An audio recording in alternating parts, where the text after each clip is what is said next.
नमस्कार। देवरिया की आवाज रेडियो केसरी से प्रस्तुत है स्थानीय हालचाल। पहले मुख्य हालचाल। सीडीओ ने की मनरेगा योजना की समीक्षा, दिए कई निर्देश। जिला कारागार में बंदियों के बीच किया गया कल्याण नाम के एक पत्रिका का वितरण। नगर निकाय चुनाव को लेकर द्वितीय चरण का प्रशिक्षण शुरू। 2 दिसंबर को मुख्यमंत्री सामूहिक विवाह कार्यक्रम का होगा आयोजन। स्थानीय हालचाल के इस अंक के साथ मैं अनिकेत मिश्र। अब हालचाल विस्तार से।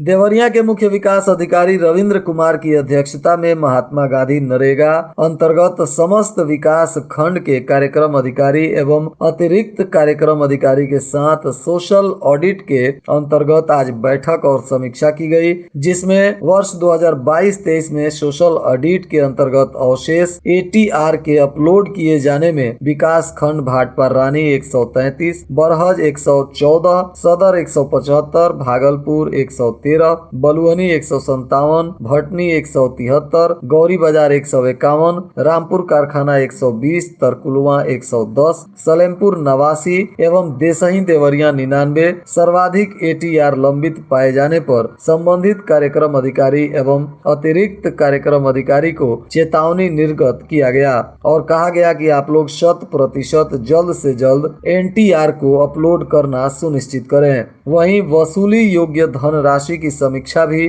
भलुअनी एवं रामपुर कारखाना के द्वारा जमा कराया गया है। अन्य समस्त विकास खंडों को कारण बताओ नोटिस भी जारी किया गया।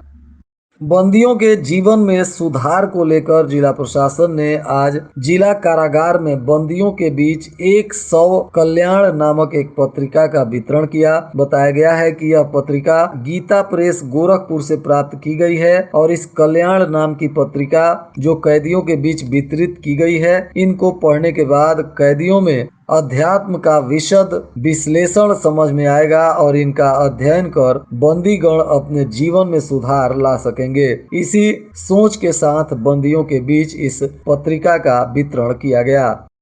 मुख्य विकास अधिकारी रविंद्र कुमार के द्वारा जल जीवन मिशन के योजनाओं की गूगल मीट के माध्यम से समीक्षा की गई, जिसमें अधिशासी अभियंता जल निगम के द्वारा अवगत कराया गया कि messrs LC infra private limited 242 नग परियोजनाओं का कार्य प्रारंभ करा दिया गया है, जिसमें शिरोपरी जलाशय 124 नग का कार्य प्रगति पर है। इसकी समीक्षा करते हुए मुख्य विकास अधिकारी ने संबंधित विभाग के पदाधिकारियों को दिशा निर्देश दिया है कि जल्द से जल्द आप इन योजनाओं को समय से पूरा करने का प्रयास करें। साथ ही इन योजनाओं में आ रही समस्याओं पर भी चर्चा की गई और उसके निष्पादन के लिए संबंधित विभाग के लोगों को दिशा निर्देश दिया गया।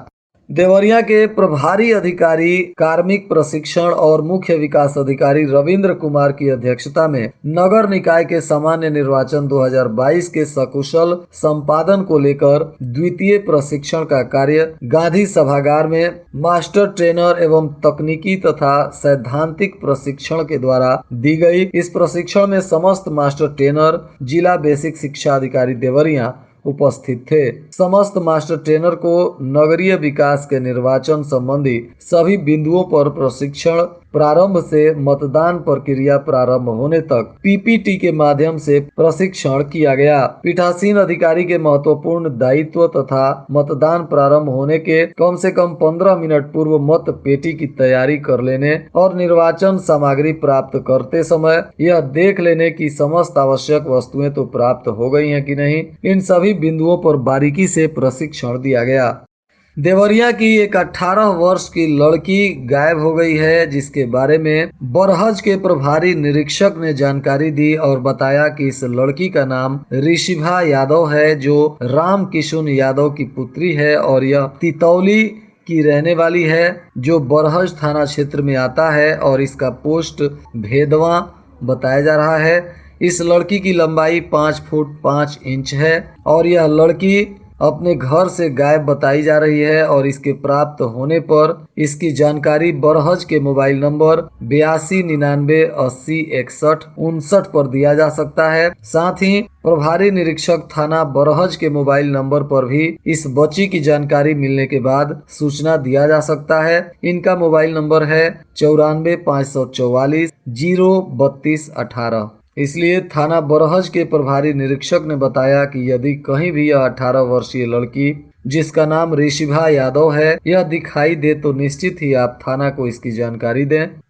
जिला उद्यान अधिकारी ने बताया कि निदेशालय उद्यान एवं खाद्य प्रसंस्करण विभाग उत्तर प्रदेश के द्वारा बागवानी विकास मिशन योजना को लेकर हार्वेस्ट मैनेजमेंट के अंतर्गत जनपद में 2 कोल्ड रूम स्टैंगिंग की व्यवस्था किया जाना है और इस योजना के प्रत्येक लाभार्थी के लिए 30 मीटर टन की भंडारण क्षमता को लेकर 51 लाख प्रति इकाई अधिकतम मानदंड स्वीकृत है। परियोजना का लागत 15 लाख का 35% की दर से अधिकतम मूल्य 5,25,000 रुपए आर्थिक सहायता credit linked bank ended subsidy के रूप में दिया जाएगा।